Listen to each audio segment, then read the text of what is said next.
Hey guys, and welcome back to another Power Rangers lore. I'm your host, and we are going to talk about the White Dino Ranger. So, if you guys didn't know who this Ranger is, he's a very complex character. Now, let's start from the very beginning. Who is this Ranger? That's an easy question. We already know who is kind of set there for a little while. However, this Ranger is part of a legacy of Rangers that very few get to wear this color. He is the fourth Ranger to wear that armor set, and the second male to wear the white armor set completely. A total of 8 other Rangers have wear the white mantle, twice by Tommy, so that's why I didn't count him as the ninth. The legendary Tom Oliver would be the iconic figure to wear the armor set of the White Ranger, and would be the first one. It would be after that would be the Alien Ninja Ranger, followed by the White Tiger Ranger, then this Ranger. After that, it would be Udana, followed by Cat, and a few others. So, let's talk about this Ranger. Now, this White Ranger would follow a similar pattern to Tommy Oliver on many different levels. He was basically just like to bring back the old Tommy nostalgia. He was a great character. People still talk about him. The series has been going on for 26, 27 years, maybe even longer. But he's still going strong, so why not? When they were trying to get Disney this new series to get going on there, people liked a few other things here and there with Ninja Storm, but they really wanted dinosaurs, and they know kids like dinosaurs, so why not mix back the appeal of Tommy Oliver and dinosaurs back together again? So he would follow the same pattern, because when he's first introduced, he would be a good guy turned evil.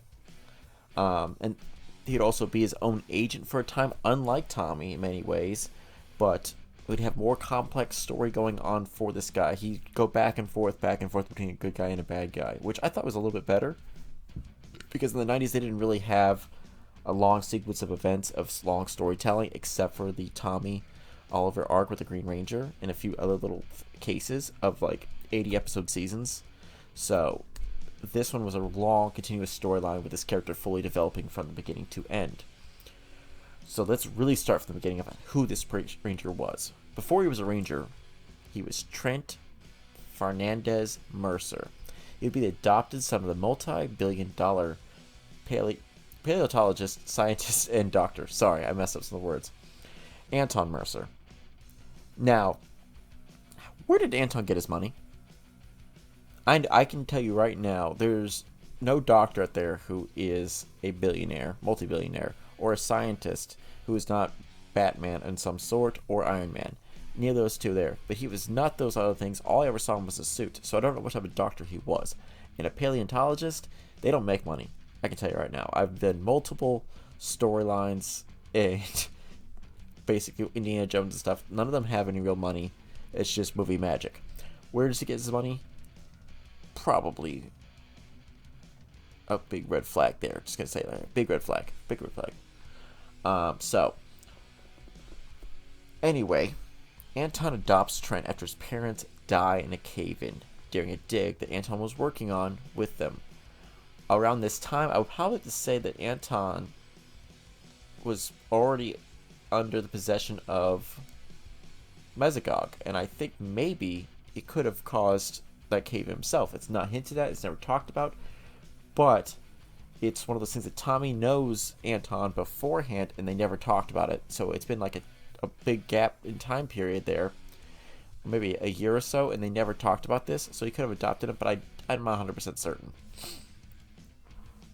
So it's a complex storyline where that all happened by. But Anton did take in this child.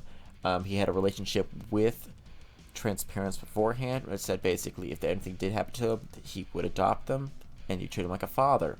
So Anton adopts Trent, and Anton allows him to keep his middle name, which is Fernandez, which is his family's real name.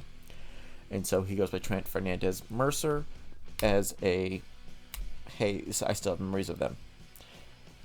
But other than that little time up, he doesn't really bring up his family after that. Anton and Trent have a really complex relationship. It would be really like a strict father, and Trent just basically dealing with it and just going along with it, though he hated some of the things that his strict father kept putting on him. Now, Trent would also get a job at a local cyber cafe in Reefside called Cyberspace Cafe. While there, he does many drawings, and he kind of is able to get out of under his father's shell there. Now, he's rich. Why would he work there? Well, he needs a space to get away. His father is basically quoted as saying he would not appreciate his hobbies, wouldn't give any money to support it in any way possible. He wants him to also go in the family business, which I'm hoping is probably Dr. Scientist's point of view and not evil dinosaur overlord. But you never know. Which is kind of why Trent goes to Cyber Cafe. It's his people. He's kind of a nerd. It's like a jock nerd. He's not really into sports, but he looks like he could be. But he's really good at artistry. He knows how to basically talk to customers. He's a good worker. But also, he has to pay for his art supplies somehow. So that's really why he's working there, is to get the art supplies to do his passion, which is drawing art. He'd be the first ranger to actually do art as a hobby. The only other ranger beyond that would be Ravi from the new Beast Morpher series.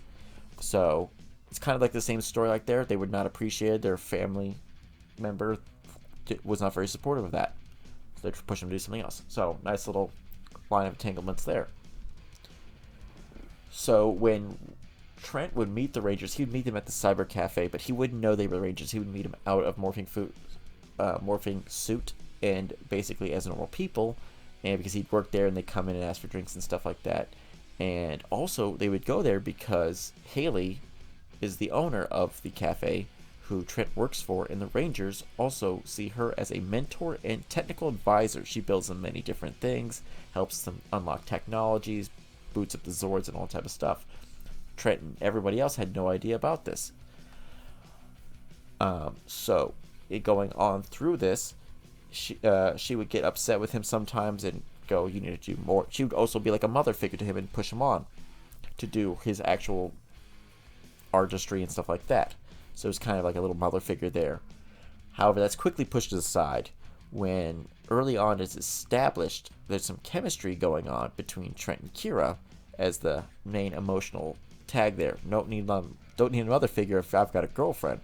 However, they never really get together. There's kind of like those lover eyes, but things get complicated. Dun dun dun. He follows his father back to his office and watches his father get sucked through a portal, and is very confused and bewildered. And after a little bit, he also stumbles through and gets lost in this weird, dark laboratory type thing and finds a glowing stone.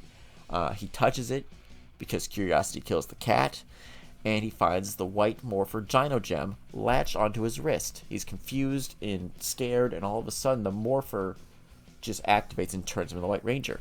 Why it does that? It kind of has its own personality at this point because it is being corrupted with evil. And it was not meant for him, it's meant for Mesogog, and the big bad of the series. So what goes on there is he's quickly corrupted and overwhelmed by this Dino Gem that has like a mind of its own. As the latches on there, he transforms and he goes out into the world. Mesogog has no idea that it's him. Because they don't have security cameras at all. There's no such thing as security cameras in a villain's laboratory, which would help a lot when people are spying around the place. The first thing that the evil White Ranger does is not something evil, just kind of some dickery, really weird things at first. He's not really evil, to say. He destroys one of the monsters that Mesogog sends out to find the thief. All they know about the thief is that he's the White Ranger at this point, and that's it. So they send him out, and the monster sees the other Ranger and goes like, "No, you're not the right color." And all of a sudden, he gets destroyed by this super fast white blur that destroys the monster, and then goes after them and defeats them with ease. So we would continue forward with that, and he would go back and forth of beating up the Rangers, but Trent would have no control over that at all.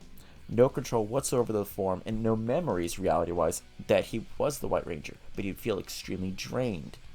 The gem would just take over whenever it wants, and does what it wants, leaving him more and more tired, because I think it wouldn't let him sleep. It just keeps draining him of energy, really worn out. It grants him super speed, super strength, and invisibility, but he has no control. So he's kind of like fighting himself, which kind of puts a wear on the body itself and the mind. So it's probably going on there. So this would happen for like a long series of a couple of episodes, and he would during this time also find 2 Dinozord eggs, raise them, turn them evil through weird evil ways, and have a Stegosaurus and a Pterodon. Yeah, it's a complicated dinosaur. I'm not the perfect paleontologist to tell you about which dinosaur is which, but they combine into a two-part Zord, two-part Zords into one massive Zord that can go toe-to-toe with the main Rangers of the series pretty easily, and he just beats them up pretty well. He would fight the Rangers several times, kick them butts many times, and have no issues with them. In truth, he would be able to summon energy arrows, and something they can't do at all. It was very impressive costume and skills right there. So just imagine if Trent was in control and had full evil the entire time. He would have just messed the floor with them the entire time. And most of the time, the Rangers were spending a lot of time trying to figure out who he was, why was he fighting Mechagod's monsters, and also them, why couldn't he just join them? And it kind of took a little bit to realize that he was corrupted by evil and the like.